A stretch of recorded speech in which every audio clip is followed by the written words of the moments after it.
ela vai enfrentar uma dificuldade espiritual.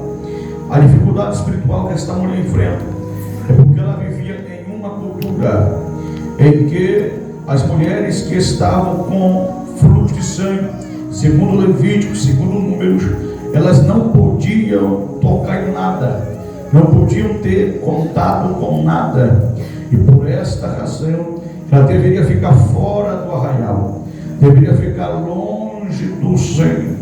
da casa do Senhor.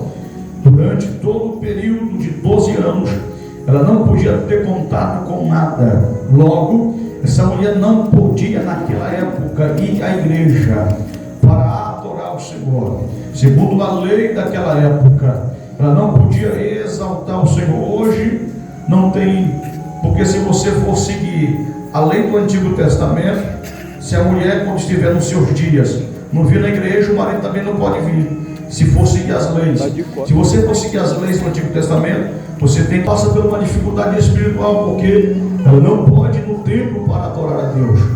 Essa mulher passa por outras dificuldades, porque, segundo o costume daquela época, ela não podia ter um casamento. Se ela tivesse assim, já casada, o marido poderia abandoná-la, porque ela não tinha capacidade nenhuma de gerar filhos. E se ela nunca tivesse tido marido, também não poderia casar. Esta mulher também enfrenta o preconceito da época. Ninguém quer ter contato com uma mulher daquela. Segundo os entendidos, dizem que os rabinos, os mestres da época, só tocavam em sua esposa, para não ocorrer de ficarem contaminados de tocar em outra mulher que estava no seu dias. Então, para aquela mulher, além da doença, ela está passando por outras provações. Uma das provações também que ela enfrenta é financeiramente, porque diz o texto que ela tinha. Olha a situação dessa mulher: está doente fisicamente, está mal espiritualmente, porque não pode celebrar o Senhor, está mal diante da sociedade, porque culturalmente existe um preconceito gigante contra ela. Então nada é fácil para esta mulher. É interessante que o texto diz ainda, no verso de número 26, que ela padecia nas mãos dos médicos. É interessante que quando nós observamos que esta mulher padecia na mão dos médicos, isto quer dizer que ela tentou de todos os modos ser feliz através da cura. Ela sofre na mão daqueles que devem melhorar. O verso de número 26 diz ainda: pelo contrário, piorava cada vez mais. Pela expressão pelo contrário, traz a ideia que ela deveria melhorar por tudo que ela está investindo. Porém, quanto mais ela investe, quanto mais ela se esforça para melhorar, pior ela ficava. Olha que situação triste, olha que situação lamentável, olha que situação caótica. É como uma pessoa que pega tudo que tem, investe todos os seus bens, investe todos os seus esforços, e quanto mais ela investe para melhorar, quanto mais dia vai passando, pior essa pessoa vai ficando. Mas no verso de número 27, aqui está o divisor de águas da vida dessa mulher, porque no verso de número 27 está dizendo que, tendo ouvido a fama de Jesus, vou repetir só para quem está ligado hoje, e tendo ouvido a fama de Jesus. Aqui está o divisor de águas da vida daquela mulher. Aqui a sua história vai começar a mudar. Aqui vai começar uma nova história. E tendo ouvido a fama de Jesus, a palavra fama vem do grego fanai, que quer dizer espalhar pela palavra. Espalhar pela palavra. Primeiro ponto, a fama de Jesus foi importante. Segundo ponto, alguém tornava Jesus mais conhecido através da palavra. Terceiro, a fama de Jesus chegou até aquela mulher. Nunca foi errado ser famoso, nunca foi errado ser conhecido. Errado é se exaltar por ser famoso.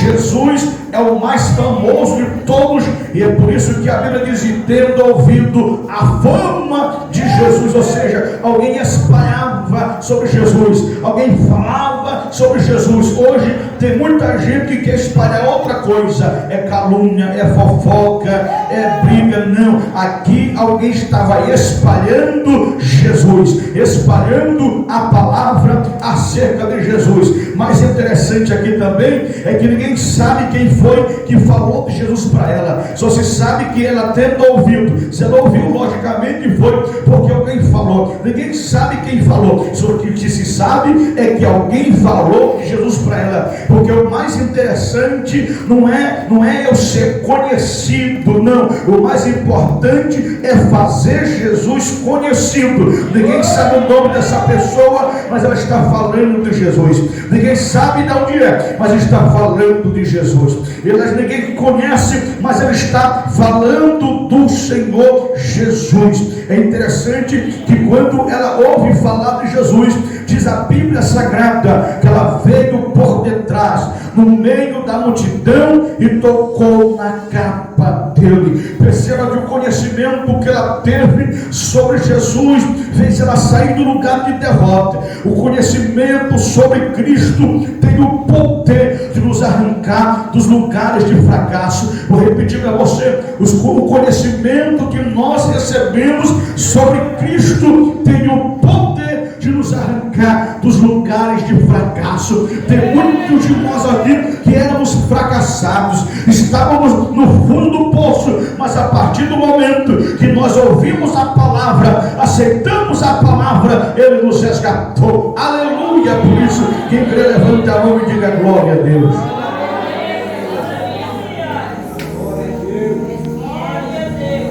O texto diz que ela veio por detrás primeiro. Quando ela vem, ela toma uma atitude de tudo ou nada. Porque se ela fica, ela morre da enfermidade. Se ela vai, ela pode ser apedrejada. Mas se ela toca em Cristo, ela recebe o milagre. Então, já que se ela fica, ela morre, então ela vai tentar a morte ou a vida. E ela sai pelo tudo ou nada. Tem gente que vem para o culto assim simplesmente por vir. Tem gente que vem para o culto para observar. Tem gente que vem para o culto só para ver se o pregador prega bem, se o cantor canta bem. Mas tem gente que vem para o culto determinado em tocar em Jesus.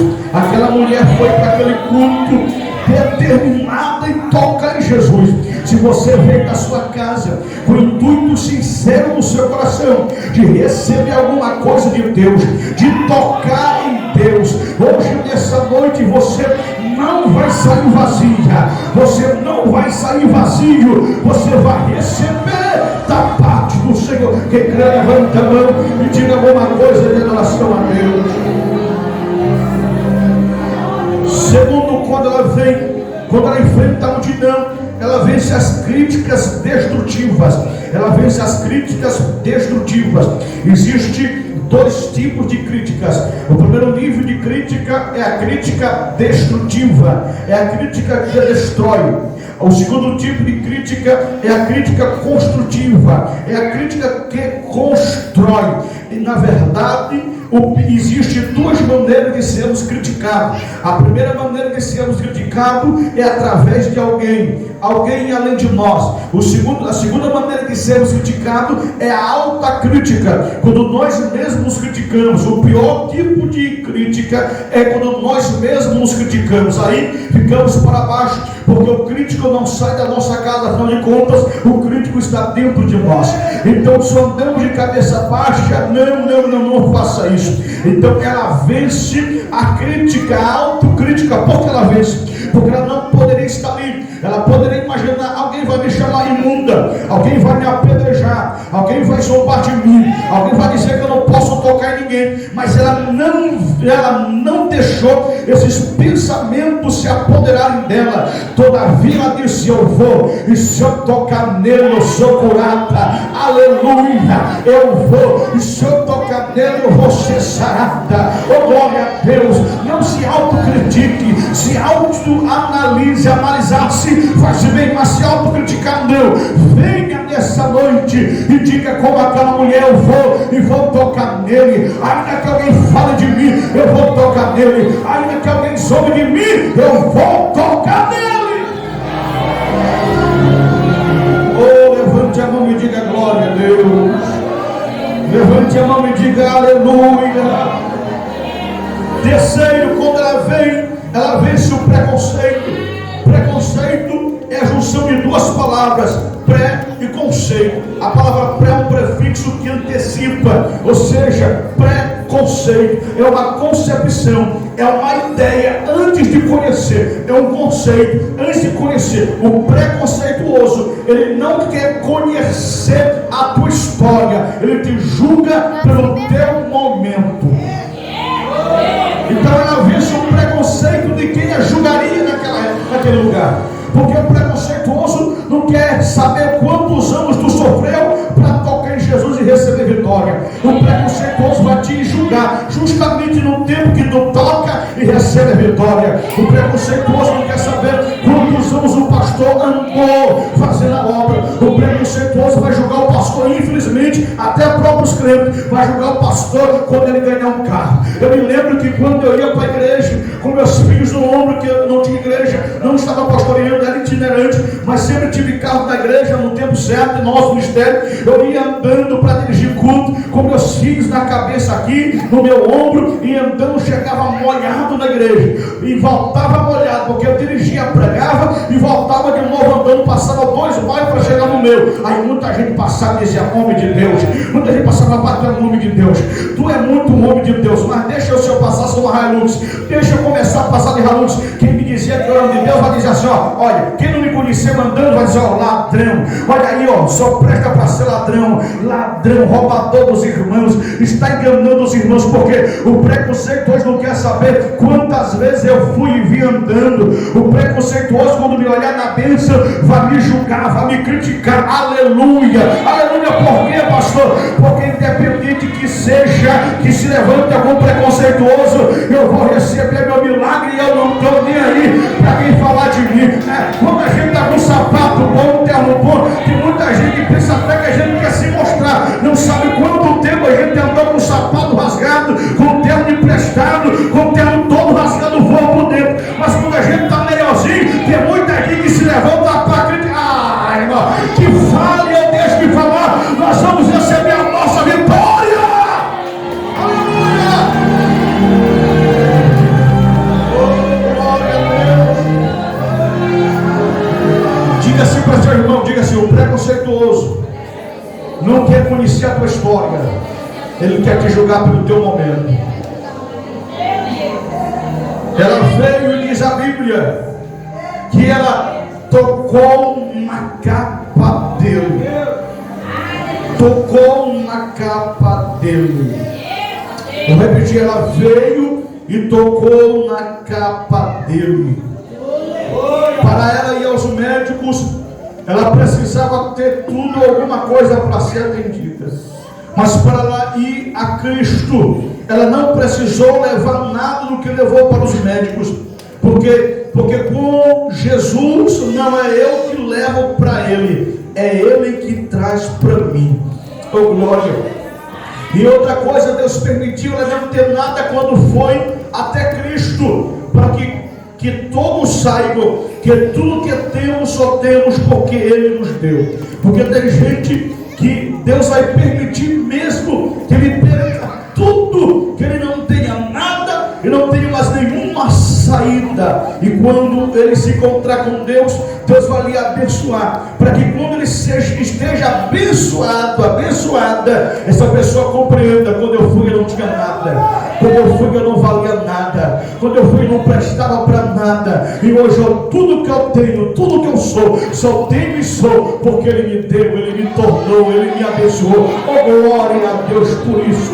O verso de número 28, versículo 28, a informação que ela recebeu de Cristo gerou tanta fé que ela disse: se eu apenas tocar na roupa dele, ficarei curada. Quanto mais você ouve de Jesus, quanto mais você terá fé para receber o milagre dele. Vou repetir: quanto mais você ouve de Jesus, quanto mais você terá fé para receber o milagre dele. Verso 29 diz a Bíblia que quando ela toca em Jesus, diz a Bíblia, e ela ficou curada da hemorragia na mesma hora, sentiu livre do seu flagelo, Oh, glória a Deus. Os médicos não conseguiram o que os médicos não conseguiram em 12 anos. Jesus resolveu em um toque o que os médicos não conseguiram em 144 meses. Jesus resolveu em um toque o que os médicos não conseguiram em 625 semanas. Jesus resolveu em um toque o que os médicos não conseguiram resolver em 4.380 dias. Jesus resolveu em um toque o que os médicos não conseguiram resolver em 105.120 horas. Jesus resolveu em um momento, em um toque, porque aquilo que o homem não pode fazer, Jesus faz com facilidade. Aquilo que o homem não pode fazer em 12 anos, Jesus resolve em um momento, em um toque, em uma oração, glória. E hoje esse Jesus está aqui nessa noite para fazer o que o homem não faz, para curar o que o médico não cura, para realizar o que o homem não pode. Porque Jesus entra onde o homem não entra, e nos toca onde o homem não toca. Ele faz o que o homem não pode fazer. Cadê você, adorador? Levanta a mão em cima e dá um brado de vitória.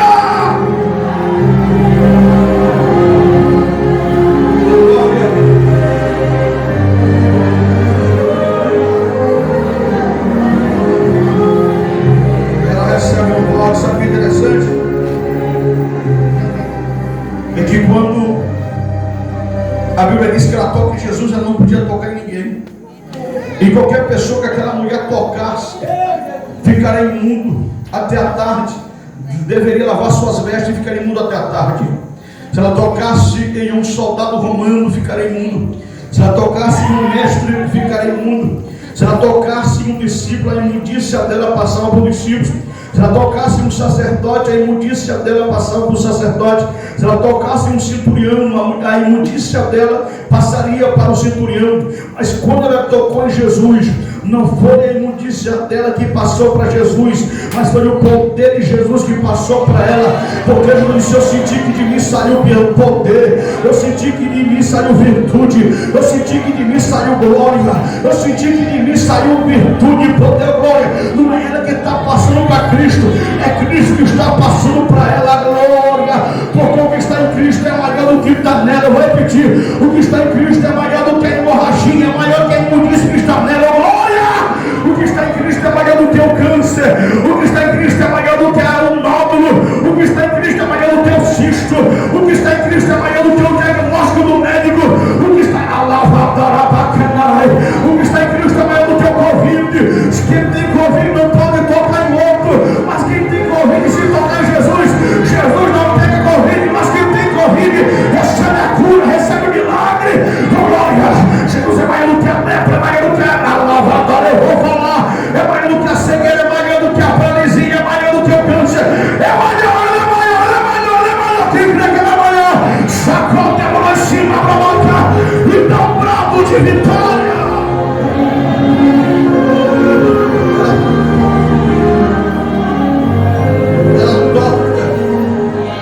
Ela toca em Jesus.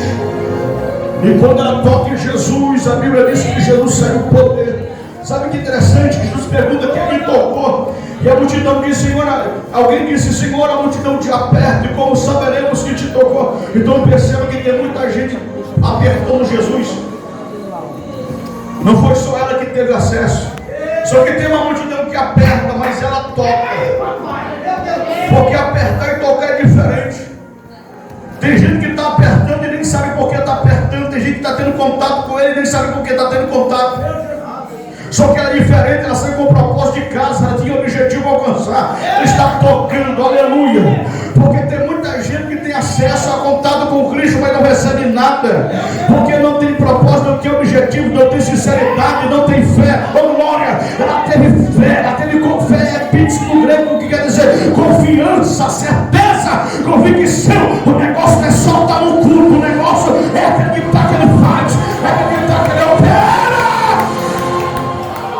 Aleluia! Estar no culto é fácil, ter contato com ele no culto não é fácil. O negócio é tocar nele com fé. Oh, glória! E sabe o que eu aprendo? É que se tem uma multidão tocando nele, Jesus está disponível para que todos que queiram tenham acesso a ele. O grande problema não é o Jesus que dá acesso às pessoas.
mal. Vai em paz e seja livre do teu mal. Nessa noite você não vai receber uma notícia. A